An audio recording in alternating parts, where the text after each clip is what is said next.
Nĩ matigari manene cia mwaki ũrĩa ũrathũkangirie indo nyũmba-inĩ ĩno, na ona mwene ndanahota gwĩthara kuona araheire nginyagia gukua. Arĩa mamũĩ maramũkũrana na rĩtwa rĩmwe tu Fred makiuga ararĩ murata. Hakuna mtu ambaye anaweza sema ni adui yake, ni rafiki wa kila mtu, anacheka na kila mtu, ni rafiki wa watoto. Kwa hivyo kwetu ni pigo kubwa, lakini bado hatujajua sababu. Ona kuhana roguo magekũa ati kurari na ngucanio yake muciĩ.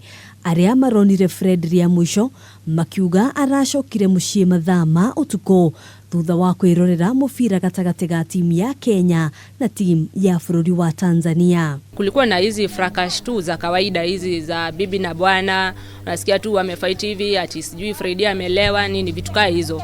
Aikari marauga maretirwo ni ndogo, no gũtirĩ mũndũ ũngĩrahotire kũingĩra nyũmba-inĩ ĩyo kuona mwaki ũyũ ũrarĩ mũnene mũno. Hatuko tunadhani kuna mtu juu wife yake alikuwa amepotea na huku hivi kwa barabara.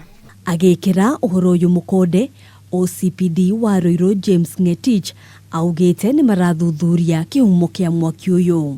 And we are also going to perform the postmortem to build a case against whoever is the perpetrator of the crime. But the lady is assisting us with the investigation. We are interrogating her. We are recording statements from her and also the neighborhood. Handũ-inĩ ha Kameme TV, njĩtagwo Ngina wa Wandũrwo.